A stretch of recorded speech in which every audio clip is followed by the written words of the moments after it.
So welcome to SBCU. Today we're going to be talking about the S-Works Road Shoe. And this is designed for riders who are looking for the competitive advantage. The three main factors of the shoe that I want to take you through is fit, lightweight, and the power transfer of the shoe. So obviously the fit is critical to the rider. The first thing we did is we looked at our last, and based on rider feedback, we created a much more hourglass heel shape on the shoe to give a much more kind of positive lockdown, almost like a plug fit of your heel going into the shoe. The next thing is we optimize the volume through the instep of the shoe to create a much more connected feel where you have a void-free fit between the shoe and the pedal. So there's less movement when you're actually in the pedal stroke. Obviously this shoe contains all the body geometry features that you're accustomed to with our footwear. We have the various wedge where the outsole is slightly canted in relation to the body's natural build. And then we've got the three different geometries of footbed that come with this red, blue, and green to accommodate for different arch shapes in the foot. And all this means is that foot, knee, and hip alignment through the pedal stroke is made much more efficient and more powerful. The next thing on the fit that I want to take you through is the actual closure system itself. We have the Boa dials, and the dial system that we have here is micro adjustable. So basically 1 click is 1 millimeter, so you can really click by click fine tune the shoe to the exact tension that you want on your foot. And it's super easy when you're riding along to lean down and adjust for different situations of a race or a group ride. You can see that the shoe here, through the Velcro strap and the two Boa dials, we have a long area of mechanical closure which really holds the foot in place, but it's also truly zonal. So you can adjust area, zone by zone, how the shoe feels on your foot as you're riding along. Next thing about the fit that's super important is how we created the upper of the shoe. You see lots of shoes that use one piece of the same material all over the shoe. And speaking to riders, both amateur riders and professional riders, we looked into how the foot should feel within the shoe. We've got areas where we need comfort. So we have adaptable materials with a slight stretch over the metatarsal heads and where your toes are, the irregular bumps on the foot.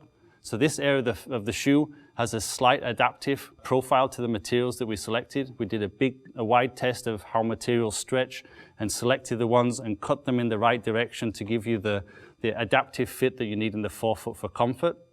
The next thing in the heel, as you can see around the back of the foot here, this is all about lockdown. And we know from talking to professional riders, they want the feeling that this shoe is pulling them back into the heel counter and really creating from the midfoot backwards, something that's really locked onto the foot for maximum pedaling efficiency.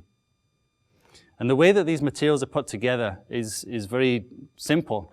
We've thermobonded the materials together. So instead of, you see lots of shoes with stitching, which can cause irritation to the foot, what we've got here is you can see thermobonded seams. So basically what that means is we're just taking two materials and hot pressing them together. So there's no irritations of stitching going through, lines of tension on the upper. So it's really looking for a slipper-like fit, and we do that through this kind of seamless construction that we have on the shoe.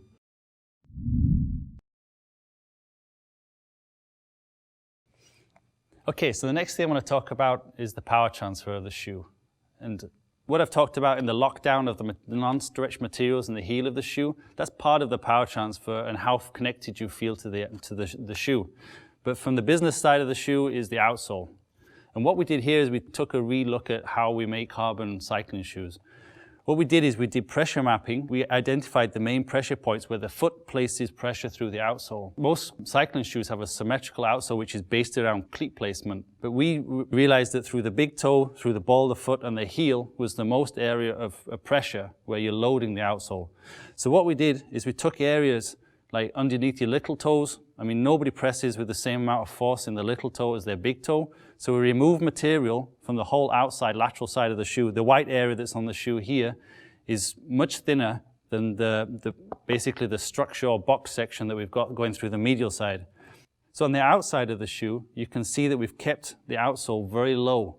And this allows the material on the shoe to adapt to your toes or metatarsal heads. It allows them to roll over the edge of the outsole and creates a really comfortable fit. But on the inside of the shoe, on the medial side of the shoe, you can see here we've wrapped that up because you don't have metatarsal heads. This area is a bit more predictable in the volume and not as likely for irritation. So what we've done here is we've wrapped up the carbon fiber here. And the more three-dimensional you make the carbon fiber, obviously the stiffer it is.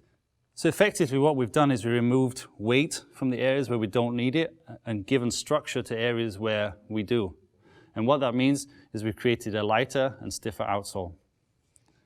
I guess for me, the thing I like most about the shoe is the silhouette, the sleekness of it. When you see a rider, even the full black shoe, if I see it from a distance, I can tell from the elegance and the sleekness of the silhouette that that's the S-Works road shoe.